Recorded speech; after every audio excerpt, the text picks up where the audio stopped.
በዜና መጽሔታችን በመጨረሻም ሰዓቱ የስፖርት ነው። ከመረጃዎቹ ጋር ደግሞ ባልደረባዬ መለሰ ግዛቸው እዚህ ስቱዲዮ ይገኛል። መለሰ ያየር ሰዓት ነው። አመሰግናለሁ ሳምራዊት።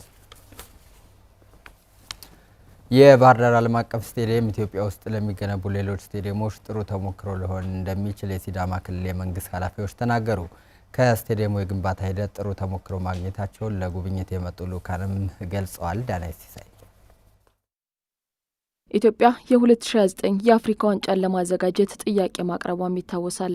በዚህ ሂደት ውስጥ በየከተሞቹ ያሉ የስፖርት መሰረተ ልማቶች ማሟላት ደግሞ ትልቁ ፈተና ነው። እነዚህን የስፖርት መሰረተ ልማቶች ለማሟላት ደግሞ በየከተሞቹ ተገንብተው የነበሩ ስቴዲየሞች የካፍን መስፈርት ባሟላ መልኩ እድሳቶችን እየተካሄዱላቸው ይገኛሉ። ከነዚህም መካከል የካፍ መስፈርቶችን ባሟላ መልኩ ለማከናወን ደግሞ ቀድሞ ግንባታው እየተከናወነለት የሚገኘውን የባህር ዳር ዓለም አቀፍ ስቴዲየምን ከሲዳማ ክልል የተውጣጡ ባለሙያዎችም ጎብኝተዋል። ልክ እንደ ባህር ዳር ስቴዲየም የካፍና የፊፋ ስታንዳርድን ባሟላ መልኩ የሐዋሳ ስቴዲየምን እድሳትና ጥገና ለማድረግ ልምድ ለመውሰድ መምጣታቸውን ከሲዳማ ክልል ባህል ቱሪዝምና ስፖርት ቢሮ የመጡት አቶ ጃጓ አገኘው ተናግረዋል። ከዚህ ቀደም የሐዋሳውን ስቴዲየም እንደ ክልሉ መንግስት ለማልማት እቅድ ተይዟል። ያ ሲያዝ ደግሞ ስራው መሀል ላይ ትንሽ የመቆም ሁኔታዎች ነበሩበትና ያንን ደግሞ በየምዕራፎቹ ስራዎችን ለማስከድና ካለበት ለማስቀጠል የባህር ዳር ዓለም አቀፍ ስቴዲየም ለልምድና ተሞክሮን ለመውሰድ ጥሩ ሆኖ ነው ያገኘ ነው። የባህር ዳር ስቴዲየምን የሚያማክረው ኤምኤች ኢንጂነሪንግ አማካሪ ድርጅት የሐዋሳ ስቴዲየምንም ያማክራል። ልክ እንደ ባህር ዳር የ2029 የአፍሪካ ዋንጫን ሀገራችን ኢትዮጵያ እንድታዘጋጅ ለማድረግም በአማካሪ ድርጅቱ በኩል የሚሰጧቸውን ሀሳብና አስተያየት ተቀብለው ወደ ስራ ለመምጣት የባህር ዳር ስቴዲየም መነሻ እንደሚሆናቸው የገለጹት ደግሞ የሲዳማ ክልል ርዕሰ መስተዳድር ጽሕፈት ቤት ኃላፊ አቶ ካሱ አሩሳ ናቸው። እኛም እንደሚታወቀው ከሲዳማ ብሔራዊ ክልል መንግስት ሐዋሳ ከተማ ትልቅ ስቴዲየም አለን። እዚህ ባህር ዳር የመጣ ነው። አሁን አሉ ከሚባሉ ከኢትዮጵያ ውስጥ ካሉ ስቴዲየሞች የተሻለ ፊፋ ስታንዳርድ ያሟላ ተግባር እየተተገበረ እንደሆነና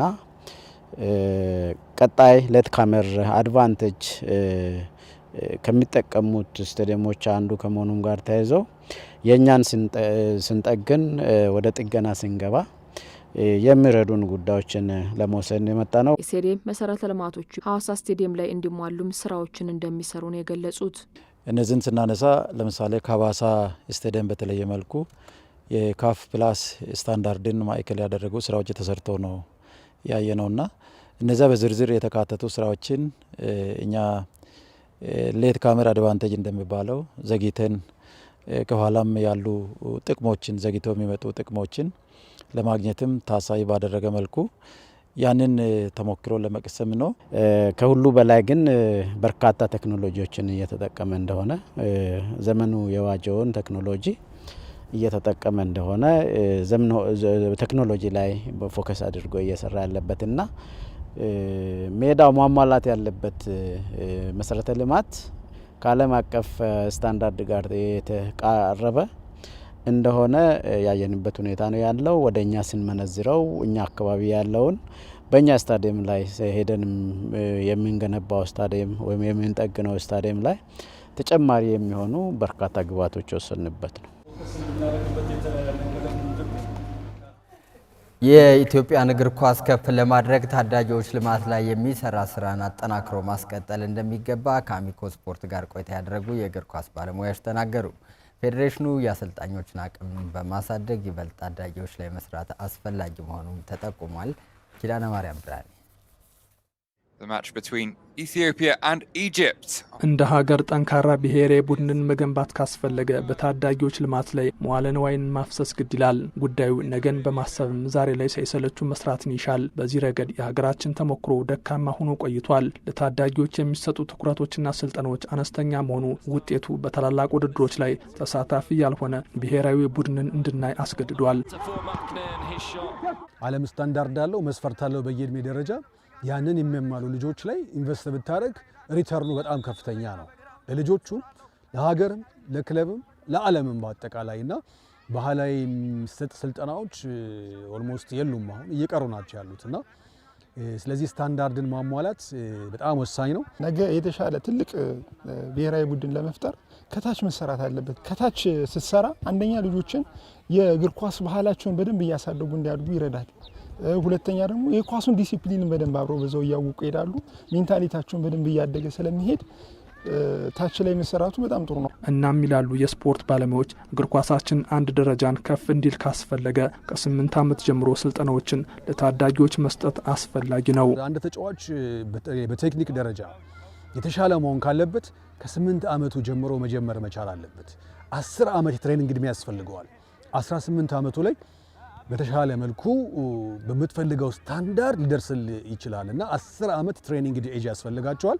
በስፋት መሰራት ካለበት ከታች ጀምሮ ከአንደር 13 15 17 እያለ ልጆችን በደንብ አቅፎ ትክክለኛው ስልጠና ወይም ሳይንሱ የሚፈልገውን ስልጠና እየሰጡ ብናሳድጋቸው የተሻለ ተጫዋች መውጣት ይችላል። የምልመላ ስርዓትን ማበጀት፣ ስልጠናዎችን ቢሆኑ አካልን ከአእምሮ ያጣመሩ እንዲሆኑ ሌሎች የተጠቆሙ ሀሳቦች ናቸው።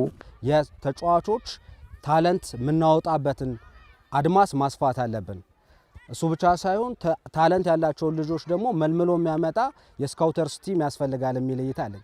ጡንቻቸው ላይ ብቻ ሳይሆን አይምሯቸው ላይ፣ ስነ ልቦናቸው ላይ፣ አካል ብቃታቸው ላይ እየተለካ እየተሰራ እነሱም እያወቁት በየእድሜ ደረጃቸው ካልተሰራ ከዓለም ጋር ኮምፒት ማድረግ የሚቻልበት ሁኔታ የለም። እንደ ሀገር ተመሳሳይ 5 6 7 ዓመት ታዳጊዎች ላይ በዚህ ደረጃ ኢፈርታችንን ኢንቨስት አድርገን መስራት ብንችል አሁን የምናያቸውን ጭላንጭሎች በፌዴራል ደረጃ በብሔራዊ ደረጃ ጥሩ ለውጥ የምናመጣ ይመስለኛል። ከዚህ በተጨማሪ ለእግር ኳሱ እድገት ብሔራዊ ፌዴሬሽኑም ትልቅ ኃላፊነት አለበት ይላሉ የስፖርት ባለሙያዎች። በመሆኑም ለፕሮጀክቶች ትኩረት መስጠትና ለታዳጊ አሰልጣኞች ስልጠናዎችን በየጊዜው ማዘጋጀትም እንዳለበት ነው የገለጹት። በዋናነት ትኩረት መደረግ ካለበት አገር ውስጥ ላይ ያሉ የፕሮጀክት እንቅስቃሴዎች ላይ ትኩረት ማድረግ አለበት ፌዴሬሽኑ።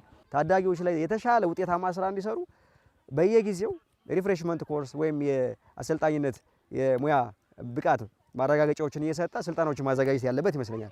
የኢትዮጵያ እግር ኳስ ፌዴሬሽን ከሚሰራቸው ስራዎች አንዱ የታዳጊዎች ልማት ነው። አሁን ከ85 በላይ የዲ ላይሰንስ ስልጠናዎችን መስጠት ችለናል። በሀገሪቱ በአብዛኛው ክልሎች ላይ ማዳረስ ችለናል። ያም የታዳጊ ህጻናትን ከ12 ዓመት በታች እንዴት ማሰልጠን እንዳለባቸው የሚያስተምርና የሚያበቃ ሲሆን ከዛ በሚቀጥለው ደግሞ ወደ ሲ ላይሰንስ የሚገቡ ከ12 ዓመት እስከ 16 ዓመት ያሉ ታዳጊዎችን በስልጠና የማብቃት ሂደትን ምን ይመስላል ሳይንሳዊ ዘዴውን ተከትሎ የቲዮሪውንም ፕራክቲሱንም ሁለቱንም የተላበሱ አሰልጣኞችን ለማፍራት ጠንካራ ስራ እየሰራን ነው። ከዚህ በፊት ከነበረው በተሻለ እና ዓለም ወደ ደረሰበት ለማድረስ ጥረት እየተደረገ ያለበት ሂደት ነው ያለው።